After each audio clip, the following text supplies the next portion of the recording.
नमस्कार दोस्तों, आपके अपने चैनल हमारे संस्कार में आपका बहुत बहुत स्वागत है। आज हम आपके लिए लेकर आए हैं सावन मास महात्म्य कथा अध्याय 20।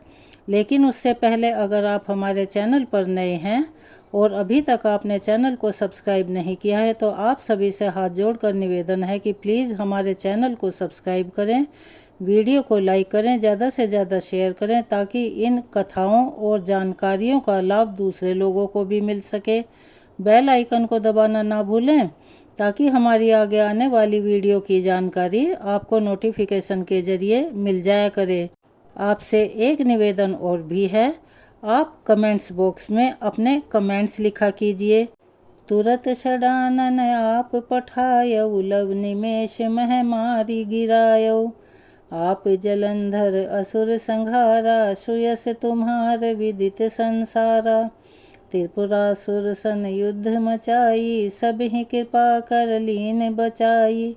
किया तपहि भगीरथ भारी, पूरब प्रतिज्ञा तासु पुरारी। ओम नमः शिवाय, हर हर महादेव, बम बम भोले।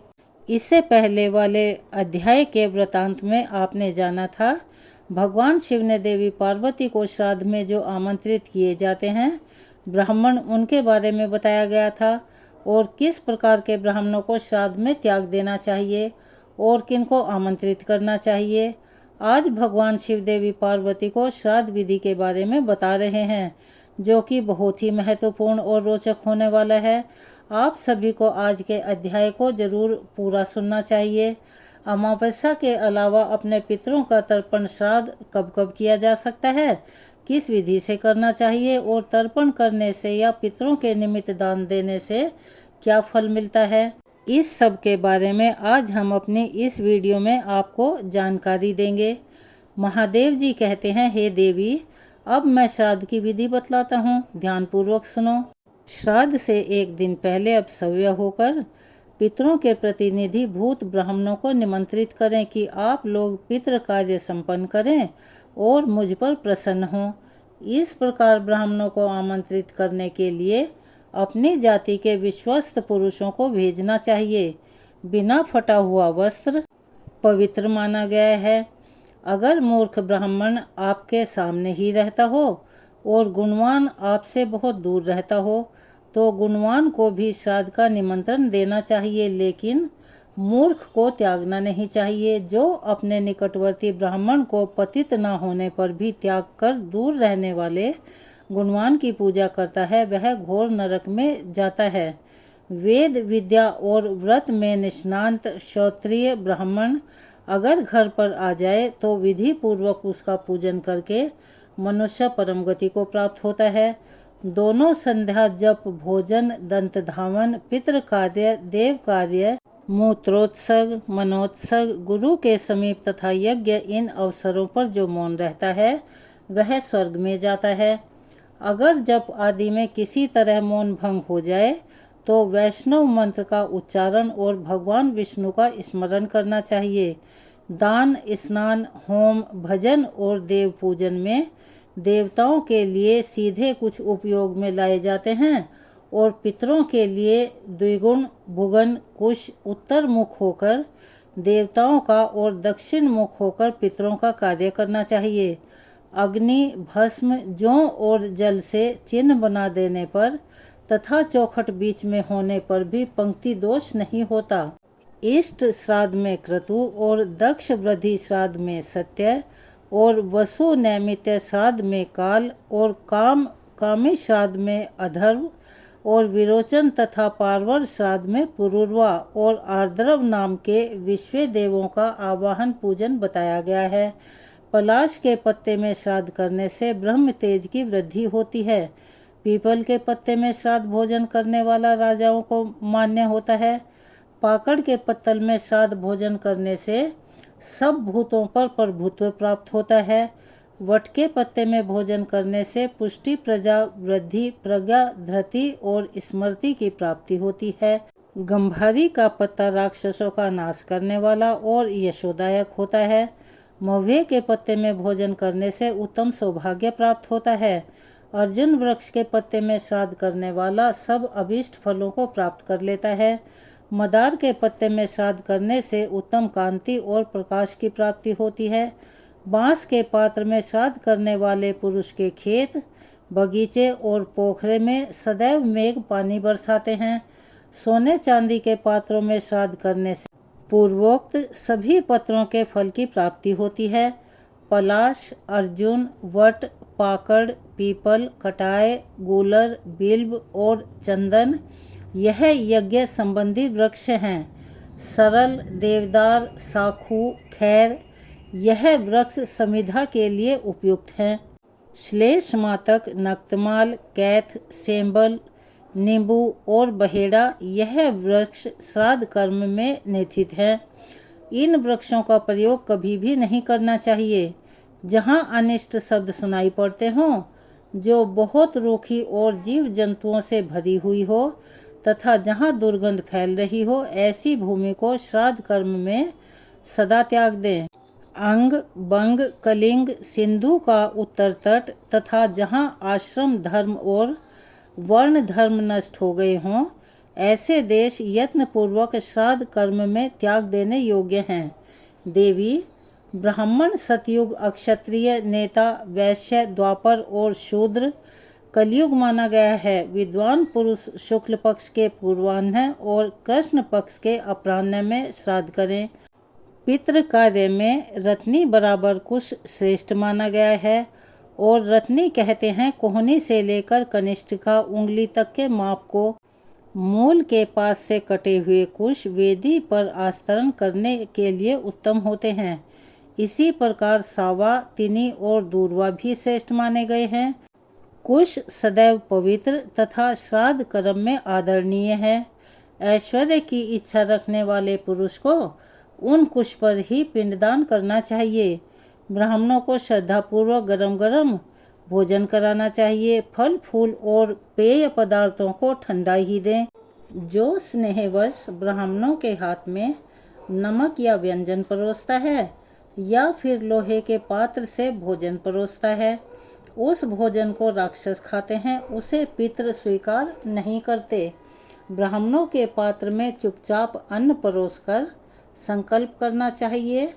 करछुल आदि में जो अन्न हो उससे उनका संबंध नहीं रहना चाहिए।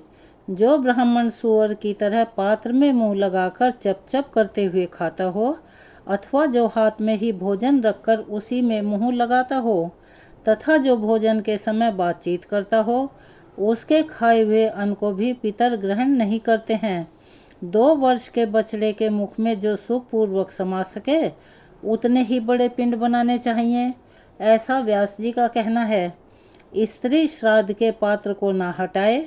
ज्ञानहीन तथा व्रत रहित पुरुष भी भोजन पात्र को ना हटाए। स्वयं पुत्र ही आकर पिता के श्राद्ध में उच्छिष्ट पात्रों को उठाए। उच्छिष्ट यानी कि जो बचा हुआ भोजन है, उनके पात्रों को 3 पिंडों में से एक को तो जल में डुबो दें, दूसरा पत्नी को दें और तीसरे को अग्नि में होम कर दें। इस प्रकार पिंडों की यह त्रिविधि गति है। पितृ श्राद्ध में सामवेद ब्राह्मण को, वैश्वदेव श्राद्ध में वैष्णव को, पुष्टि कर्म में अर्थात यजुर्वेदी को और शांति कर्म में अथर्ववेदी ब्राह्मणों को भोजन कराना चाहिए। देव श्राद्ध में 2 अथर्ववेदी ब्राह्मण को पूर्व दिशा की ओर मुँह करके बिठाना चाहिए और पितृ श्राद्ध में ऋग्वेदी, यजुर्वेदी तथा सामवेद इन 3 ब्राह्मणों को उत्तर दिशा की ओर मुँह करके बैठाना चाहिए। चमेली, बेला, श्वेत जूही आदि फूलों का श्राद्ध में सदा ही उपयोग करें।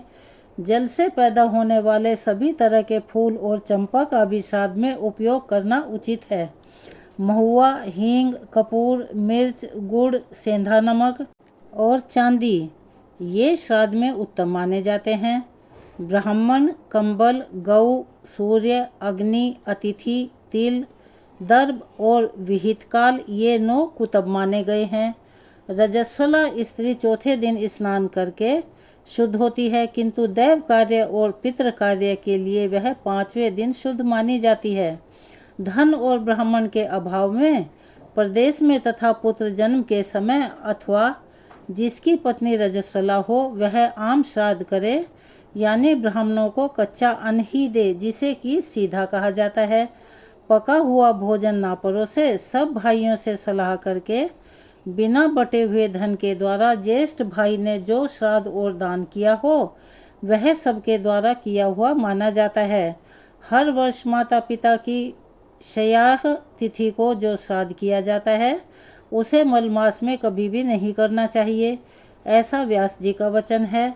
गर्भ में ऋण लेने देने के व्यवहार से प्रेत कर्म में, मृत्यु में, मासिक श्राद्ध में तथा वार्षिक श्राद्ध में मलमास की गणना कभी नहीं की जाती। विवाह आदि के अवसरों पर, सौर मास यज्ञ आदि में, सावन मास तथा वार्षिक श्राद्ध और पितृ कार्य में चंद्रमास उत्तम माना गया है। जिस राशि पर सूर्य के स्थित रहते समय ब्राह्मण, क्षत्रिय और वैश्य की मृत्यु हो जाती है, उसी राशि में मृत्यु तिथि को पितृ कर्म करना चाहिए। इंद्रयाग, देवयाग, दर्श पौर्णमास तथा आग्रायण आदि कार्य मलमास में भी करने योग्य हैं। सभी नित्य नैमित्य कार्यों को मलमास में यत्नपूर्वक करना चाहिए। इसी प्रकार तीर्थ स्नान, गज छाया स्नान और प्रेत श्राद्ध भी मलमास में अवश्य ही करने योग्य हैं। जहाँ भोजन करने वाले भाई बंधु और सगोत्र पुरुष नहीं उपलब्ध होते और अंतेज आदि से श्राद्ध भूमि गिर जाती है, वहाँ यह सब राक्षसी श्राद्ध का लक्षण है। जो स्वयं श्राद्ध करके दूसरे के श्राद्ध में विवल होकर भोजन करता है, उसके पितृपिंड और तर्पण के लुप्त हो जाने से नरक में गिरते हैं। यज्ञ और श्राद्ध के लिए न्यायपूर्वक ब्राह्मण को निमंत्रण देकर जो किसी प्रकार उसे छोड़ देता है, वह पापात्मा शूकर योनि को प्राप्त होता है। देव श्राद्ध या फिर पितृ श्राद्ध में जब अशुद्धि हो जाए, तब उसकी निवृत्ति होने पर ब्राह्मणों को श्राद्ध का दान देना चाहिए। श्राद्ध की समाप्ति होने पर ब्राह्मणों से आशीर्वाद लेना चाहिए। इससे दीर्घायु की प्राप्ति होती है। पहले ब्राह्मण के हाथ में जल देकर इस प्रकार प्रार्थना करें कि देवता जल के भीतर निवास करते हैं, सब कुछ जल में ही प्रतिष्ठित है। ब्राह्मण के हाथ में रखा हुआ जल हमारे लिए कल्याणकारी हो। इस प्रकार प्रार्थना करने के बाद ब्राह्मण के हाथ में फूल देकर इस प्रकार प्रार्थना करें, लक्ष्मी जी फूलों में निवास करती हैं, लक्ष्मी जी कमल में निवास करती हैं और लक्ष्मी जी चंद्रमा में वास करती हैं और मेरा मन सदा प्रसन्न रहे। इसके बाद ब्राह्मण के हाथ में अक्षत यानी बिना टूटे हुए चावल देकर प्रार्थना करें कि मेरा पुण्य अक्षय हो, मुझे शांति, पुष्टि और धृति प्राप्त हो। लोक में जो कल्याणकारी वस्तुएं हैं वे सदा मुझे मिलती रहें। इसके बाद ब्राह्मण को दक्षिणा देकर प्रार्थना करें कि हमारे द्वारा दी गई दक्षिणा सर्वत्र रक्षा करे और हमारे पास दान करने के लिए बहुत सामग्री हो। इन सभी प्रार्थनाओं के उत्तर में ब्राह्मण एवमस्तु कहकर उन सभी को स्वीकार करें और यजमान मस्तक झुकाकर ब्राह्मण के आशीर्वाद को शिरोधार्य करें। भोग की इच्छा रखने वाला पुरुष पिंड को सदा अग्नि में डाले। संतान प्राप्ति के लिए मध्यम पिंड मंत्रोच्चारण पूर्वक पत्नी को दें। उत्तम कांति की इच्छा हो तो सदा गौओं को ही पिंड खिलाएं। अगर प्रज्ञा, यश और कीर्ति की इच्छा हो तो सदा पिंड को जल में ही डाल दें। दीर्घायु की चाह हो तो सब पिंड कौओं को खिला दें। कार्तिकेय जी के लोक में जाने की इच्छा हो तो मुर्गे को खिलाएं या दक्षिण दिशा की ओर मुँह करके सपिंड आकाश में ही फेंक दें, क्योंकि आकाश और दक्षिण दिशा पितरों के स्थान माने जाते हैं। चंद्र ग्रहण के सिवा और कभी भी रात में श्राद्ध नहीं करना चाहिए। चंद्र ग्रहण का दर्शन होने पर शीघ्र ही सर्वस्व लगाकर भी रात में ही श्राद्ध करें।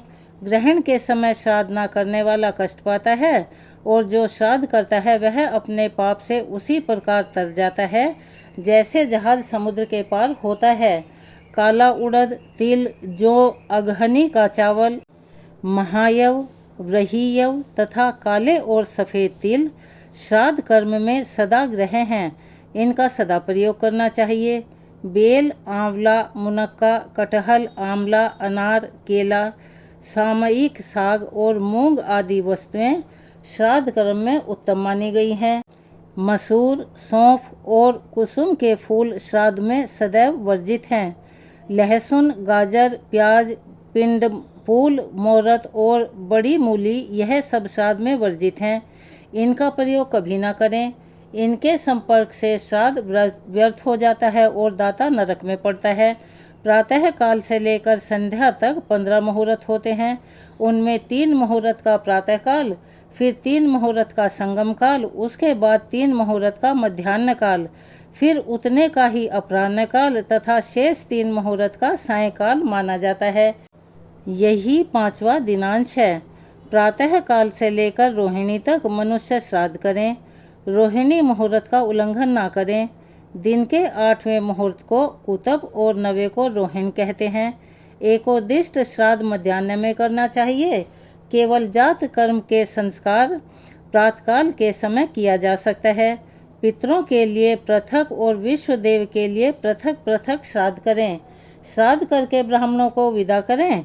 इसके बाद बलि वैश्वदेव कर्म करें। अगर आग प्रज्वलित ना हो और उसमें से केवल धुआं उठ रहा हो तो उसमें हवन करने वाला यजमान अपने पुत्र के साथ अंधा हो जाता है तथा दुर्गंध युक्त काले और नीले रंग की अग्नि पृथ्वी पर प्राप्त हो वहाँ पराजय होती है, ऐसा जानना चाहिए। जिसमें लपटें उठती हों, जिसकी ज्वाला में कुछ पीला रंग दिखाई देता हो, जो घी और सोने के समान दैदीप्यमान हो तथा जिसकी लपटें प्रदक्षिणा भाव से उठ रही हों, वह अग्नि संपूर्ण कर्मों को सिद्ध करने वाली होती है। चंदन, अगरू, तमाल, खस, पद्म, धूप, गुग्गल तथा लोबान की धूप श्रेष्ठ मानी गई है। कमल, उत्पल, सुगंधित तथा श्वेत रंग के पुष्प श्राद्ध में श्रेष्ठ माने गए हैं। जौ, सुमना, झिंटी, रक्तब और कुरम्बी ये सभी फूल श्राद्ध कर्म में सदैव वर्जित हैं। सोने, चांदी और तांबे के पात्र पितरों के पात्र कहे जाते हैं। श्राद्ध में चांदी की चर्चा और दर्शन भी पुण्यदायी है। चांदी का समीप होना, दर्शन अथवा दान राक्षसों का विनाश यशोदायक तथा पितरों को तारने वाला है। देवी, अब मैं अमृत मंत्र का उपदेश करता हूँ, सुनो। देवताभ्य पितरेभ्यश्च महायोगिभ्य एव च नमः स्वाध्याय स्वाहाय नित्यमेव नमो नमः। अर्थात देवता, पितृ, महायोगी, स्वधा और स्वाहा इन सबको नित्य बार बार नमस्कार है। श्राद्ध के आदि और अंत में इस मंत्र का 3-3 बार जप करना चाहिए। ब्राह्मणों द्वारा सदैव पूजित होने पर यह मंत्र अश्वमेध यज्ञ का फल देता है। पिंडदान के समय भी एकाग्रचित होकर इस मंत्र को जपें। इससे पितृ प्रसन्न होते हैं तथा राक्षस भाग जाते हैं। अब मैं सप्तार्चित स्तोत्र कहता हूँ, जो मूर्ति रहित और मूर्तिमान है, जिनका तेज सब ओर उदीप्त है और जो सर्वत्र व्यापक और दिव्य दृष्टि वाले हैं, उन पितरों को मैं सदा नमस्कार करता हूँ, जो इंद्र आदि देवताओं तथा दक्ष और कश्यप के भी नेता हैं और सप्त ऋषियों तथा पितरों के भी नायक हैं। सबकी अभिलाषा पूर्ण करने वाले उनको मैं नमस्कार करता हूँ, जो मनु आदि सब मनुष्यों तथा सूर्य और चंद्रमा के भी माननीय पितर हैं। उन सबको मैं हाथ जोड़कर प्रणाम करता हूँ, जो नक्षत्रों, ग्रहों, वायु, अग्नि, आकाश और पृथ्वी के भी पिता हैं। उन सबको मैं हाथ जोड़कर नमस्कार करता हूँ। सातों लोकों में रहने वाले सातों पितरों को नमस्कार है। योग दृष्टि वाले स्वयंभू ब्रह्मा जी को नमस्कार करते हैं। यह सप्तार्चित स्तोत्र ब्रह्म ऋषि गणों से पूजित परम पवित्र तथा समस्त राक्षसों का विनाशक है। इस प्रकार हे देवी, इस स्तोत्र का 3 बार जप करें। जो श्रद्धालु जितेंद्रिय तथा एकाग्रचित होकर बड़ी श्रद्धा के साथ प्रतिदिन इस सप्तार्चित स्तोत्र का जप करता है, वह 7 समुद्रों वाली पृथ्वी का एकमात्र राजा होता है। जो इस श्राद्ध कल्प का नित्य पाठ करता है, वह पंक्ति पावन है। वही 18 विद्याओं का पारंगत विद्वान माना गया है। पितृलोक प्रसन्न होकर मनुष्यों को प्रज्ञा, पुष्टि, स्मृति, मेधा, राज्य तथा आरोग्य प्रदान करते हैं। हे देवी, इस प्रकार सरस्वती और समुद्र के संगम पर मनुष्य को विधि पूर्वक श्राद्ध करना चाहिए। देवी पार्वती को श्राद्ध की विधि बताकर भगवान शिव कुछ क्षण के लिए मौन हो गए। इससे आगे का वृतांत आप सभी को हम अपनी अगली वीडियो में सुनाएंगे। आज की कथा को हम यहीं विराम देते हैं। जिन अक्षेत्रों और तीर्थों का वर्णन हमारी कथाओं में मिलता है और उनके नाम लिए जाते हैं, कई लोगों के प्रश्न हैं कि ये कहाँ पर हैं। तो हमारे सनातन धर्म से जुड़े हुए और बहुत ही महत्वपूर्ण 7 ऐसे अक्षेत्र हैं जो बहुत ही पावन माने जाते हैं। आज हम उनके बारे में आपको अपनी जानकारी के अनुसार बताने जा रहे हैं। आप सभी से अनुरोध है, कृपया आप इन अक्षेत्रों के बारे में ध्यान से और ज़रूर सुनिएगा। और अगर आपको इनके बारे में विस्तार पूर्वक जानकारी चाहिए तो आप गूगल पर भी सर्च कर सकते हैं।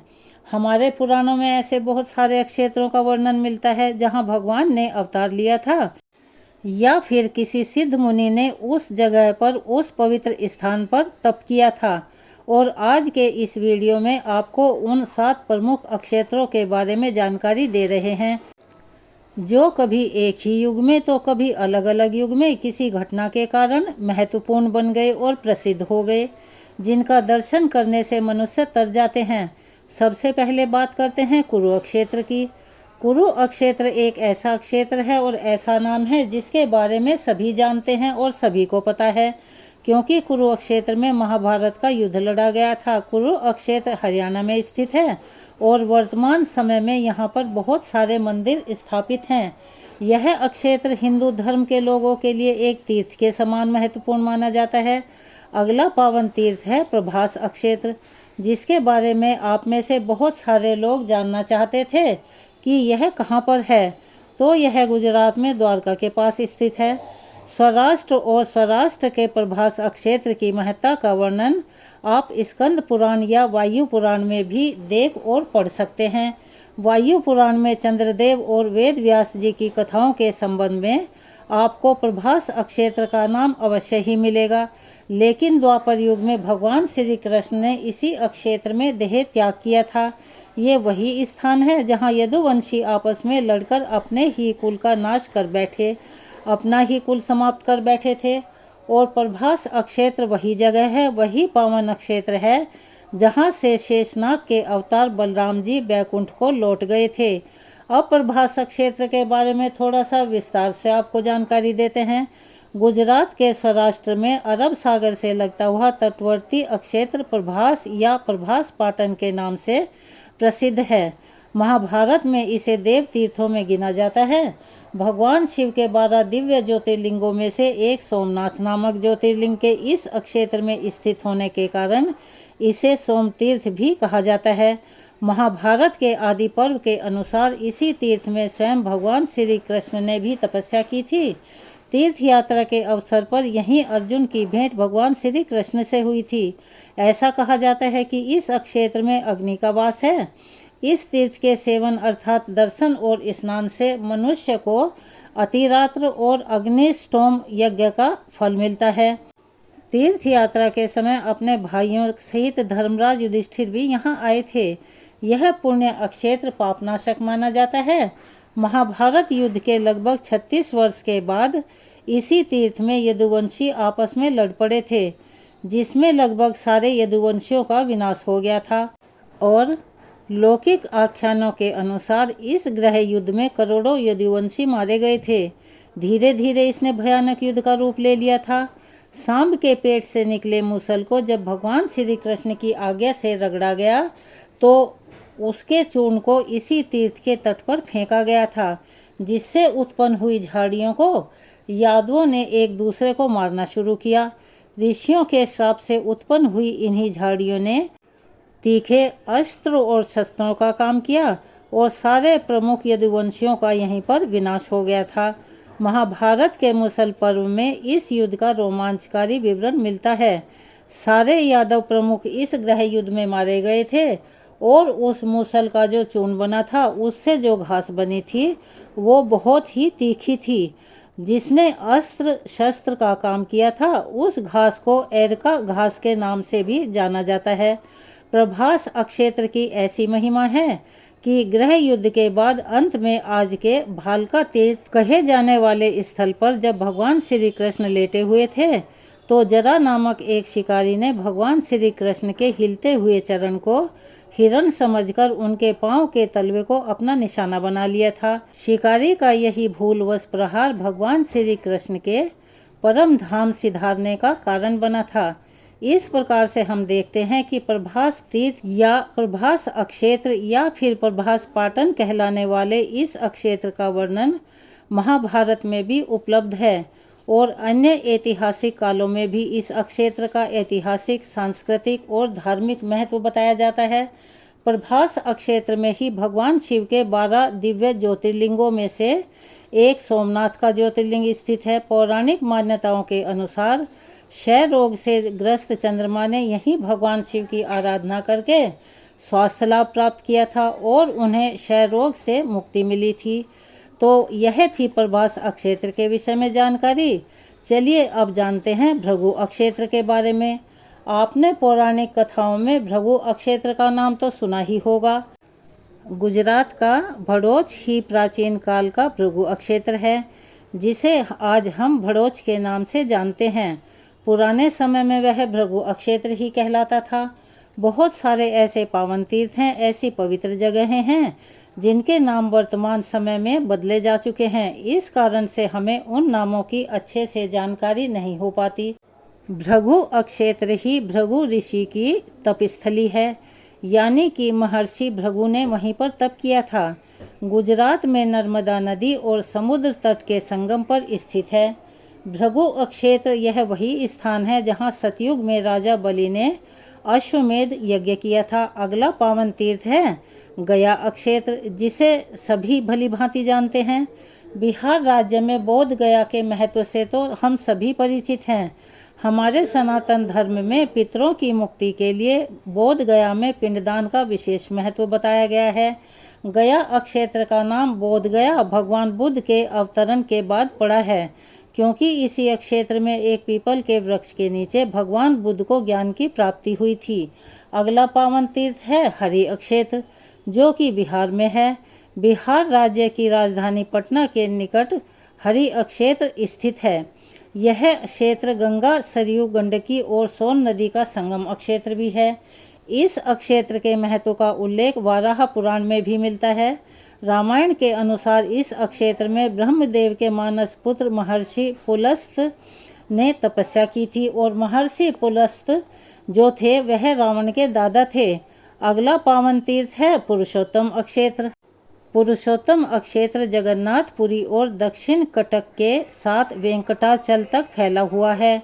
पुरुषोत्तम अक्षेत्र के बारे में स्कंद पुराण में कहा गया है कि इस अक्षेत्र में स्वयं नारायण भगवान पुरुष रूप में निवास करते हैं। इस अक्षेत्र में रहकर समुद्र जल में स्नान कर ध्यान और पूजन करने से भक्त को मोक्ष की प्राप्ति हो जाती है। और सबसे अगला अक्षेत्र है नैमिष अक्षेत्र, जिसे हम नैमिषारण्य तीर्थ भी कहते हैं। नैमिष अक्षेत्र उत्तर प्रदेश के सीतापुर जिले के पास स्थित है। गोमती नदी के तट पर पूर्व दिशा में सीतापुर से लगभग 40 किलोमीटर की दूरी पर स्थित यह वही अक्षेत्र है जहां पर भगवान श्री राम ने अश्वमेध यज्ञ संपन्न किया था। नैमिष अक्षेत्र का नाम ऋषियों की तपोभूमि होने के कारण पड़ा। हजारों ऋषि मुनियों के ज्ञान चक्षु इस अक्षेत्र में तपस्या करके खुले थे। नैमिष शब्द निमिष से बना है, जिसका अर्थ होता है नेत्रों की आभा। तो यह थी प्रभास अक्षेत्र सहित अन्य पावन तीर्थों की जानकारी।